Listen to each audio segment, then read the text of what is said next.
Hola, muy buenos días. Viernes 7 de febrero del 2025. Soy Jorge Malbor y les doy la bienvenida a JNE Noticias. Antes de comenzar con las informaciones, les presentamos nuestros titulares.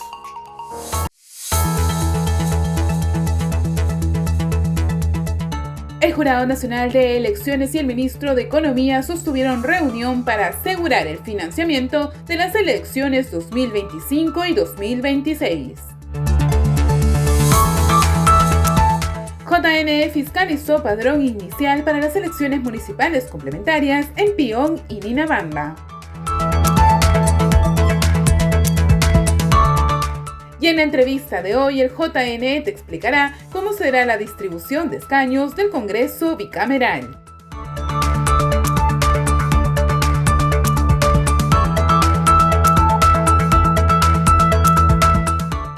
Estamos con toda la información aquí en JNE Noticias. El presidente del Jurado Nacional de Elecciones, el magistrado Roberto Burneo, se reunió con el ministro de Economía, José Salardi, para exponer la urgencia de la asignación del presupuesto para las elecciones municipales complementarias y la de consulta popular de revocatoria. Asimismo, se presentó al Ministerio de Economía y Finanzas el informe sustentatorio del presupuesto para las actividades preparatorias de las elecciones generales del 2026, que asciende a 820 millones de soles. El ministro Salardi sostuvo, por su parte, que próximamente emitirán el decreto de asignación presupuestal para los comicios municipales complementarios y la revocatoria, y se espera asignar con la misma celeridad el presupuesto para las elecciones generales.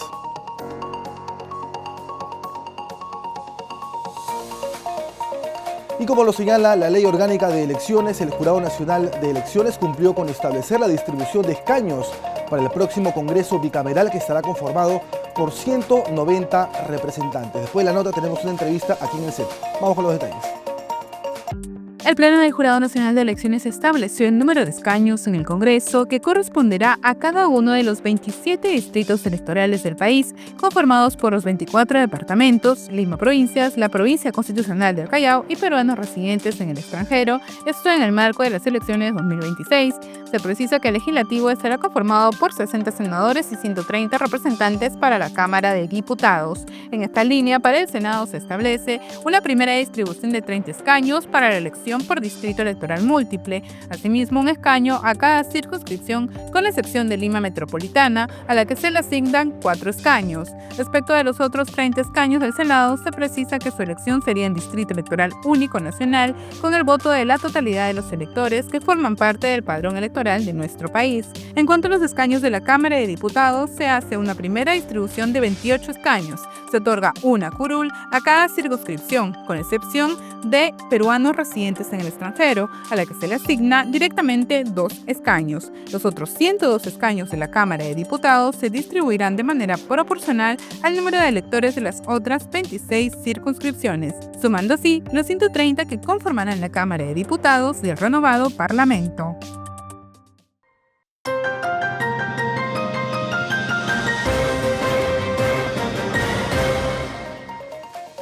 Bien, volvemos al set de televisión aquí del Jurado Nacional de Elecciones y me acompaña, como ya lo habíamos anunciado antes de la nota, Jessica Clavijo, y es secretaria general del JNE, el Jurado Nacional de Elecciones, para poder conversar. Jessica, ¿cómo estás? Muy buenos días. Gracias por acompañarnos. Muy buenos días, Jorge. Muchas gracias por la invitación y realmente un gusto poder acompañarlos en esta edición del noticiero que veo está desarrollando precisamente temas ya encaminados a lo que serán estas elecciones generales 2026. Sí, precisamente el día de ayer ya se ha informado de manera oficial esta distribución de escaños, ¿no es cierto?, para el próximo Congreso bicameral, que no es otra cosa que los curules, ¿no es cierto?, los curules que nosotros conocemos desde el Parlamento Nacional y que van a ser ocupados por los futuros diputados y los futuros senadores. Son, en tanto, 190 representantes, ¿no es cierto?, que nos van a representar, valga la redundancia, en el próximo Parlamento bicameral. Son 130 diputados y son 60 senadores. Al hablar de distribución de escaños para el próximo Congreso bicameral, por supuesto hay una gráfica que también vamos a presentar en cualquier momento. Estamos hablando prácticamente de 190 digamos, parlamentarios, ¿no es cierto? Y ya está distribuido los escaños.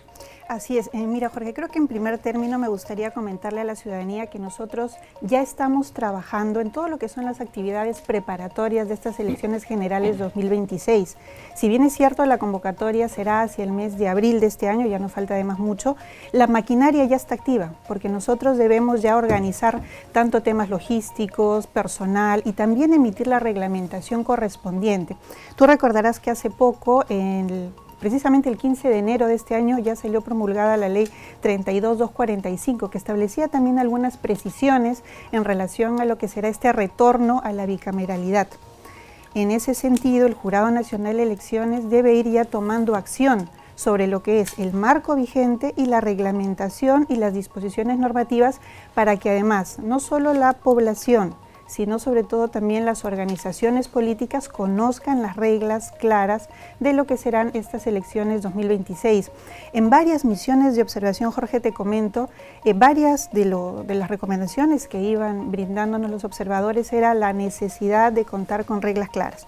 Es por eso que ya se ha emitido esta resolución que establece cuál será el número de escaños que corresponde a cada una de las circunscripciones. Si quieres podemos conversar en un primer término de lo que sería la Cámara de Senadores, que tiene esta particularidad de tener el distrito electoral único y el distrito electoral múltiple. Sí, antes de eso vámonos con los gráficos. Ahí tenemos unos gráficos, ¿no es cierto?, que ya ha preparado nuestro equipo de producción. Ahí vemos la conformación del Parlamento, como decíamos Jessica, que nos acompaña aquí en el set de televisión. Son 130 diputados, es decir, se mantiene el mismo número de congresistas, porque ahorita es una sola Cámara, pero ya en el Congreso bicameral se mantiene la cifra de 130 diputados, pero se le agrega 60 senadores. Esa es la primera gráfica para que nuestros amigos que se conectan a la señal de JNTV por el 516 de Movistar y también por redes sociales puedan observar la distribución a vista rápida de lo que será el próximo Parlamento bicameral. Vámonos con la siguiente gráfica, por favor. En la siguiente gráfica ya podemos observar los 60 escaños que corresponden a la Cámara de Senadores, es decir, 30 del Distrito Electoral Múltiple y se le adicionan los 30 del Distrito Electoral Único. Ahí la pregunta es, ¿a qué nos referimos con Distrito Electoral Múltiple y a qué nos referimos con Distrito Electoral Único, Jessica? Correcto. Bueno, Jorge, justo para dar un primer comentario respecto al gráfico anterior, si me permites. El anterior, ¿no? Sí, recordemos que hoy por hoy lo que vamos a tener hacia el 2026 va a ser un Congreso bicameral, ¿no? En ese sentido, si hasta el momento tenemos 130 congresistas, ahora vamos a tener que cambiar un poco ya la lógica de lo que vendría a ser nuestro Parlamento Nacional, porque tendrá dos cámaras. Incluso hay la posibilidad de que este número aumente, ¿no?, en las siguientes elecciones, pero hoy por hoy lo que tendremos es 130 diputados y 60 senadores, ¿no?, que son diferentes a los 130 congresistas que tenemos actualmente. En la siguiente gráfica, como tú bien has mencionado, si nos referimos al Senado, vamos a tener 60 escaños. De esos 60 escaños, la norma que ha establecido, que 30 serán elegidos por distrito electoral múltiple. Ahora, para poder comentarle a nuestros amigos que nos acompañen, ¿qué es un distrito electoral? Un distrito electoral es un espacio en el cual tendremos, por ejemplo, una autoridad, habrá electores, ¿no?, que votan para sus autoridades, y es así que, haciendo como una dinámica, podríamos imaginarnos el Perú dividido en 27 distritos. Claro. 27 distritos. Que son, solamente para puntualizar, digamos, ¿no es cierto?, los 24 departamentos, Lima provincias, la provincia constitucional del Callao, y los peruanos residentes en el extranjero. Ahí se cumplen, digamos, los 27, la cifra de 27. Correcto, esos serían los 24, y si regresamos al gráfico, podríamos ver que a todos ellos les va a corresponder un escaño, ¿correcto? Tenemos un escaño que le corresponde a cada uno de ellos. El Callao, Lima Provincias, La Libertad, Moquegua tienen uno, salvo Lima Metropolitana, al cual le corresponden 4 escaños. Y esto en función a la proporción de habitantes que hay en Lima, digamos, en retrospectiva o en diferencia de las otras regiones del país. ¿Se entiende así? Se entendería que el legislador lo que ha tratado es de asegurar efectivamente que haya representación de todos los departamentos y además le ha dado una cifra adicional al caso de Lima, porque además el saldo, que son los otros 30, van a ser elegidos ya no haciendo esta división de los distritos electorales, sino a través de lo que sería el distrito electoral único. ¿Cómo se grafica esto? Por ejemplo, alguno de los departamentos, vamos a escoger Cusco, van a elegir a un representante a través del distrito electoral múltiple. Apurímac elegirá a un representante a través del distrito electoral múltiple, Lima 4 representantes. Sin embargo, el resto va a entrar a ser electo en relación a todos los candidatos que presenten las organizaciones políticas y será elegido por todo el Perú. Como se ve en el gráfico, ya en el mapa del Perú en azul oscuro, ya no va a haber una división del país, sino en distrito electoral único. Claro, ese es en función a esta gráfica que nos muestra un poco lo que va a ser el Senado, ¿no es cierto? Que es la Cámara reflexiva, la Cámara en segunda instancia que tenía el Parlamento antes de 1992, ¿no es cierto? Y que ya luego en una reforma con la Constitución de 1993 cambia a una sola Cámara, regresamos a un Congreso bicameral. Vámonos con la siguiente gráfica. Y en la siguiente gráfica, equipo de producción, ahí está, ya podemos observar lo que es la distribución de escaños para elección de candidatos a la Cámara de Diputados. Igual, la misma pregunta, son escaños distribuidos por el número de electores, son 102 escaños, y en el caso del distrito electoral múltiple son 28 escaños. Digamos, esta diferencia para que más o menos nos puedas un poco explicar, y hay que también mencionar, ¿no es cierto?, de las regiones que están ahí, la distribución y también que se incluye la representatividad por los peruanos residentes en el extranjero. Así es, en ambos casos tenemos nosotros la votación de los peruanos en el extranjero, tanto para senadores como diputados. En el caso de diputados, Jorge, como verán en el gráfico, lo que está en color rojo son aquellos escaños que se están distribuyendo por distrito electoral múltiple. De la misma manera, el legislador lo que ha previsto es que haya una cifra fija, estable, en todas las circunscripciones. Ahí, por ejemplo, vemos nuevamente el Lima Provincias 1, La Libertad 1, Pasco 1. Sin embargo, a los peruanos en el extranjero en esta oportunidad le ha dado 2 escaños, únicamente 2 escaños. En color azul veremos la distribución que se va a hacer ahora sí en relación a la cantidad de electores que hay en cada una de las circunscripciones. Es así que se ha hecho un cálculo matemático para poder establecer cuál es la cantidad de escaños que le correspondería a cada uno. Como ya sabemos y establece la norma que hay 28 escaños que son fijos, correspondía hacer la distribución sobre los 102 restantes para completar los 130. Y es así que de manera diferenciada encontraremos que, por ejemplo, Lima Provincias en color azul tiene 3, Huánuco tiene 2, Loreto 3. Peruanos en el extranjero, ¿por qué tiene ahí una rayita? Porque la norma ha establecido que en este caso de diputados únicamente corresponden 2 escaños. Y es así que completamos los 130. Claro. Vemos, por ejemplo, que en el caso de Lima Metropolitana son 31 escaños, ¿no es cierto? 31, igual con la misma precisión que el comentario anterior, que tiene que ver con la proporcionalidad de habitantes que hay en Lima. Y en algunos, por ejemplo, regiones podemos observar que incluso se ha aumentado el número, en el caso de Madre de Dios, que había un solo representante y ahora van a haber 2.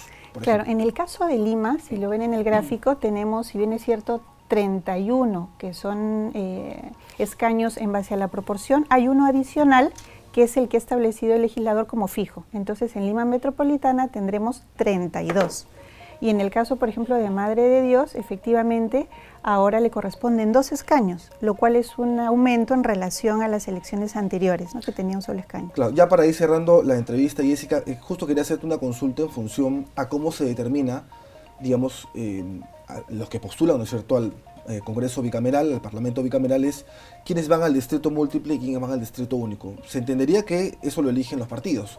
Estamos hablando de más de 40 partidos de momento inscritos, pero digamos, ¿quién determina finalmente a dónde va el distrito múltiple o quién van al distrito único? Serán las mismas organizaciones políticas, sí, serán las mismas organizaciones las que además, en base a la organización que ellos tengan, porque también deben determinar cuál va a ser la modalidad de primarias, cómo van a conformar sus listas. Es así que presentarán ellos las fórmulas correspondientes ante los jurados electorales especiales, que como ya te comentaba en un inicio, nosotros ya estamos trabajando precisamente para ello, y aquellos jurados electorales especiales que se conformen van a estar integrados por representantes del Poder Judicial, del Ministerio Público y también por algún ciudadano de la circunscripción. Es en ese sentido que estas elecciones van a ser llevadas a cabo por el organismo electoral, pero también a nivel nacional con participación de representantes de estas instituciones y también de algún ciudadano que participa también tomando una decisión. Es una particularidad que tiene nuestro país en relación a quienes administran justicia en materia electoral. Claro, ya para cerrar, ya como última pregunta, solamente mencionar, Jessica, de que estamos prácticamente ya con esta distribución de escaños, entrando, se podría decir, obviamente a partir del 12 de abril ya se oficializa, ¿no es cierto?, la convocatoria de elecciones, pero ya estamos entrando, digamos, a un ambiente en donde ya podemos, digamos, oler un poco el tema de las elecciones, ¿cierto? Así es, y por eso tenga mucha confianza la ciudadanía en que el Jurado Nacional de Elecciones está trabajando para dotar justamente de transparencia, avanzando en lo que es los preparativos de estas elecciones y tratando de que las reglas estén claras. Mientras estén en marcha algunos cambios que se puedan dar normativos, el Jurado Nacional de Elecciones irá emitiendo la reglamentación correspondiente y siempre con miras a poder brindar unas elecciones transparentes como lo ha venido desarrollando. Bien. Muchas gracias a Jessica Clavijos, secretaria general del Jurado Nacional de Elecciones, que nos ha acompañado aquí en el Jurado Nacional de Elecciones, precisamente en el set de televisión que tenemos instalados aquí. Vámonos a una pausa y volvemos después del corte.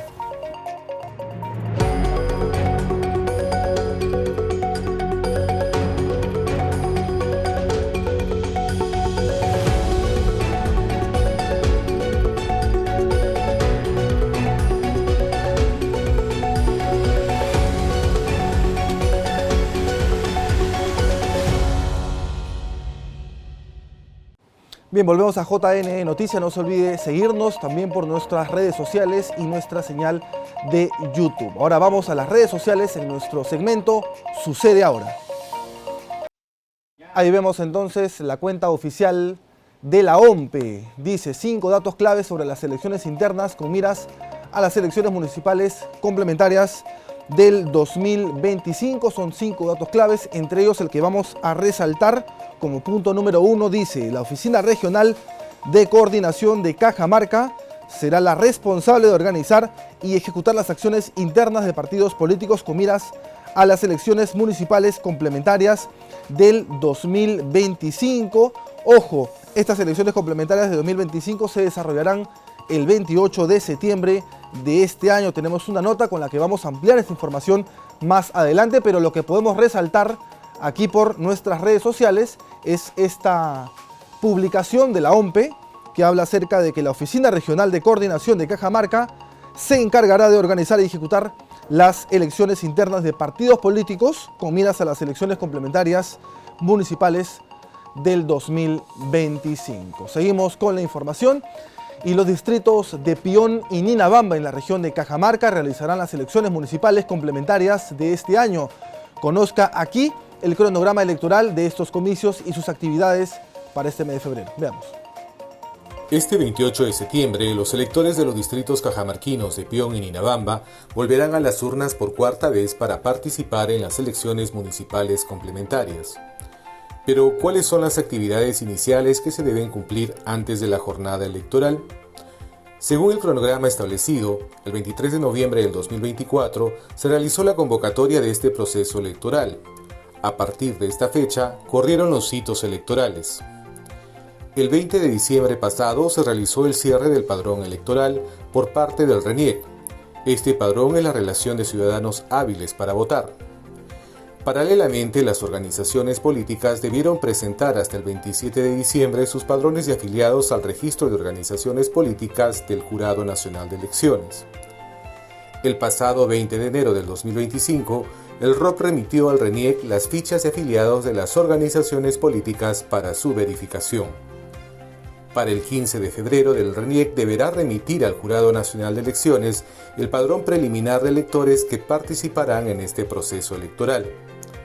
Asimismo, el RENIEC tiene hasta el 17 de febrero para remitir el resultado de la verificación de afiliados al ROP. Finalmente, el 24 de febrero es la fecha límite para que el ROP remita la información al RENIEC para la elaboración del padrón de electores y afiliados.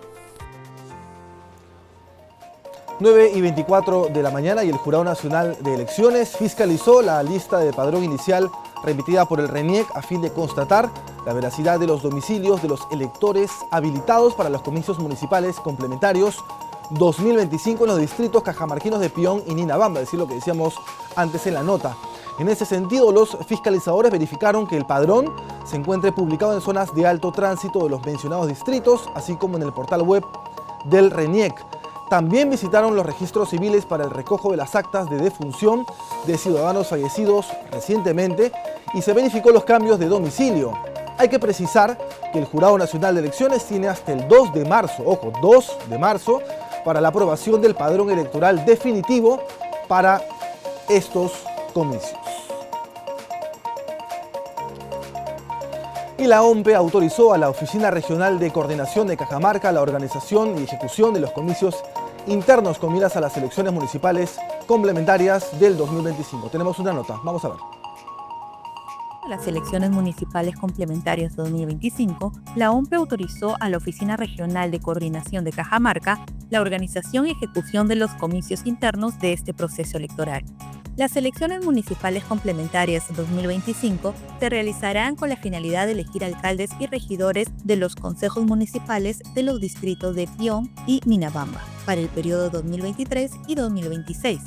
En virtud de que en las elecciones municipales 2022 y en el comicio complementario del 2023 y 2024 no se logró dicho objetivo. Hay que recordar que según la resolución número 423-2024, el Jurado Nacional de Elecciones estableció, entre otros asuntos, que es requisito obligatorio intervenir en las elecciones internas organizadas por la OMPE conforme al cronograma aprobado.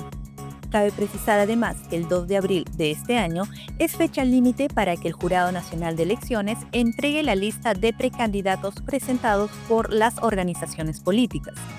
La OMPE también estableció del 3 al 7 de abril del presente año como plazo máximo para que las organizaciones políticas realicen el registro de los miembros de mesa designados y el 2 de mayo del presente año como plazo máximo para el registro de la relación de personeros. 9:26 de la mañana, ahora vamos con el datazo del día. Ahí vemos en las imágenes esta cifra importante que resalta que 1.157.764 peruanos residentes en el exterior hay hasta el momento. Reiteramos, 1.157.764 peruanos que residen en el exterior hasta la fecha. Hay que adicionar información que hemos podido cotejar, que por ejemplo de este grupo de peruanos que viven afuera del Perú, el 30% de ellos vive en los Estados Unidos, el 16% en España, imagínense, de Estados Unidos a España, y ya luego aquí en Sudamérica, el 12% en Argentina, que es el primer destino acá en Sudamérica, Chile el 11%, y algo del 38% tiene residencia permanente y 27% cuenta con ciudadanía.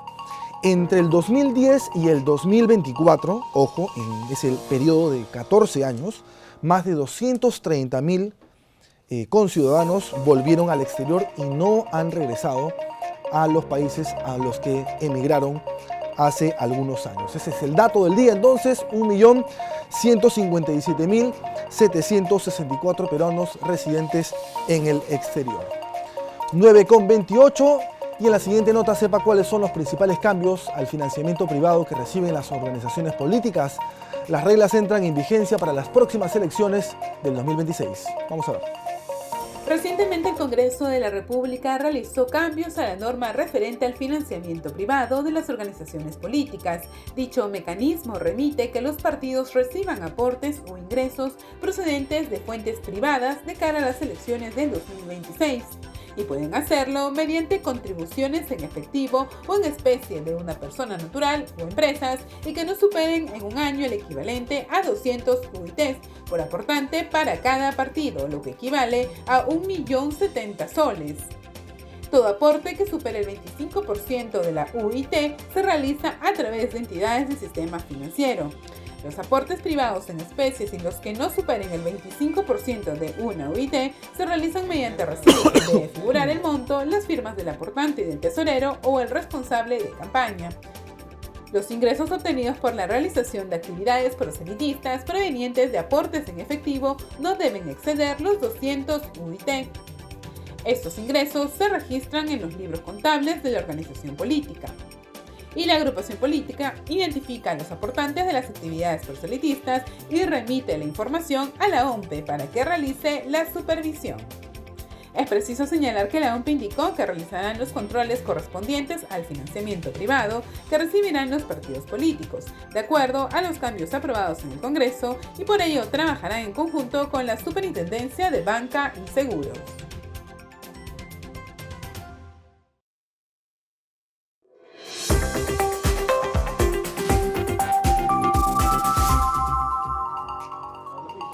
Bien, empezamos con el bloque internacional y más de 13 millones de ecuatorianos votarán este domingo para elegir a su nuevo presidente. Conozcamos las claves de este proceso electoral.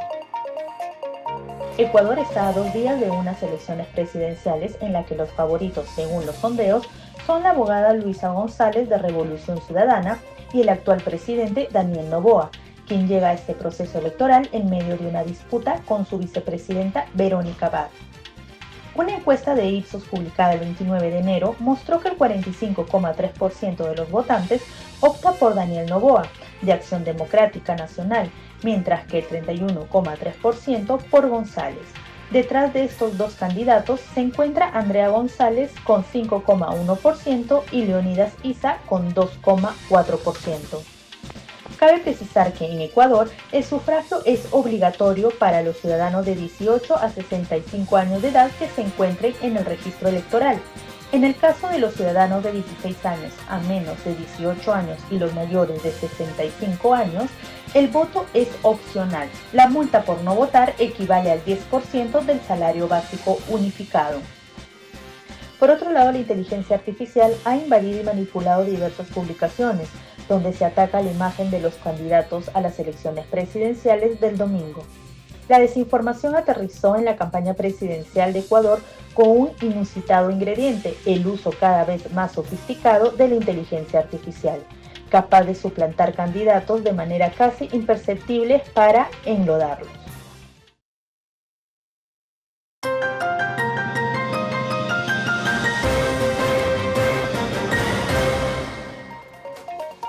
Bien, volvemos al set de televisión del Jurado Nacional de Elecciones. Nos acompaña a esta hora de la mañana Miguel Ángel Rodríguez Mackey. Él es ex canciller del Perú, además es internacionalista y también profesor catedrático. ¿Cómo está, Miguel Ángel? Muy buenos días. Pero encantado de estar aquí con ustedes. Muchas gracias por la invitación. A usted más bien por su asistencia. Vamos a conversar sobre las elecciones en Ecuador, precisamente una nota que veíamos antes de esta entrevista, y también cómo ha impactado y cómo sigue impactando el uso y el mal uso también de la inteligencia artificial en la campaña de este país. Solamente para contextualizar, los amigos que nos ven, las elecciones en Ecuador se desarrollan este domingo, ¿cierto? Hay varios candidatos, pero entre los que se configuran y los que tienen o los que concentran al menos el 70% de intención de voto son dos candidatos, entre ellos el actual presidente Daniel Noboa, ¿no es cierto?, que digamos postula la reelección con el partido ADN, que es la Acción Democrática Nacional, y la correísta, es decir, ¿no es cierto?, del partido Revolución Ciudadana, de izquierda, Luisa González. Para que nos cuente un poquito el contexto con miras a lo que va a ser estas elecciones en Ecuador. Bueno, yo creo que Ecuador se prepara para esta primera vuelta electoral con 16 candidatos. Fíjate tú, vamos calculando paralelamente, porque en el Perú hay 41 por lo menos probables candidatos para el 2026. Aquí ya vamos a tener un padrón con 16 candidatos, o sea, eso es un montón, ¿ya? Y claro, como muy bien dices, hay dos que son los favoritos, que expresan las dos tendencias en Ecuador. Claro, derecha e izquierda. Derecha e izquierda, o progresismo, como se pueda llamar. El presidente Noboa se mostró en sus 2 años de gobierno como un jefe de Estado, digamos, duro, y llevó adelante grandes cosas en lo inmediato para sanear el tema de la criminalidad que no ha podido superar. Ecuador es un infierno por dentro. Inseguridad ciudadana es el principal problema. Inseguridad ciudadana, que es el tema que hemos visto en el debate el último jueves, pero igual es el tema tanto así que el presidente decidió, como sabes, cerrar las fronteras para que no haya las bandas transnacionales que cruzan, entran. Entonces, eso es lo que le pasa cuando un país absolutamente inestable. Y una candidata, como muy bien dices, del correísmo, otra ficha de Correa, para sacando cada periodo electoral un candidato, que buscará encimarlo. No va a ser fácil. El presidente, como sabes, tiene en los 13.500.000 votantes más de la mitad mujeres y una inmensa mayoría jóvenes. Y los jóvenes están apostando por, digamos, medidas radicales, medidas que puedan cambiar el país. Entonces hay una polarización. No sabemos qué va a pasar. No te puedo decir que vaya a ganar en primera vuelta. Quizás, si no hubiera tenido el pleito que le hemos conocido con su vicepresidenta, que quiso mandarla a Turquía como embajadora para sacarle el tablero político, y también no haber entrado en la Embajada de México en Quito, tirando el tacho al derecho internacional, para mí hubiera tranquilamente llegado a pasar el 50% en la intención de voto que estaría diciendo que a ciegas podría estar ganando este domingo. Ahora, no lo sabemos. Ahora, ¿cómo es el perfil, digamos, del votante en Ecuador? ¿Qué es lo que busca? Bueno, mencionabas, por ejemplo, que el principal problema, casi igual que en el Perú, que es la inseguridad ciudadana. Sí. Digamos, pero básicamente, ¿cuál es el perfil del votante ahí en Ecuador?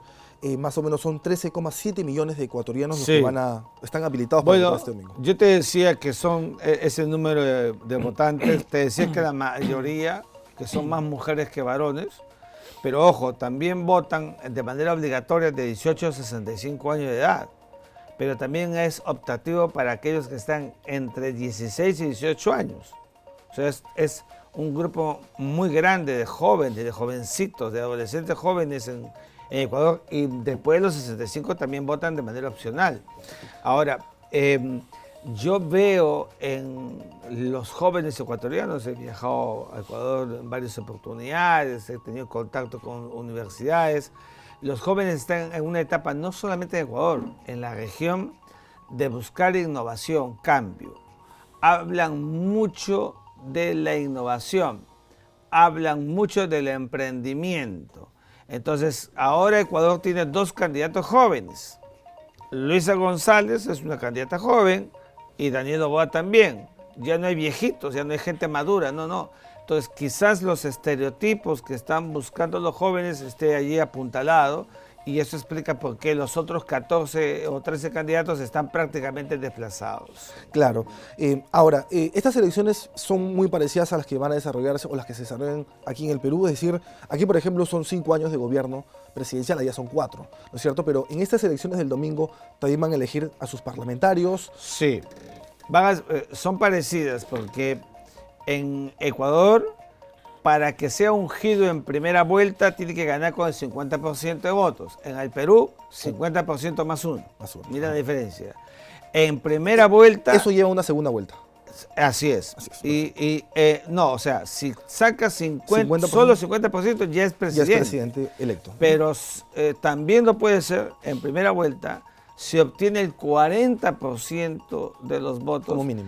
Como mínimo, pero con una diferencia de 10 puntos Malvo con el segundo candidato. Imagínate que él saque 41-40 y ella saque, Luisa González, 29. Él es presidente.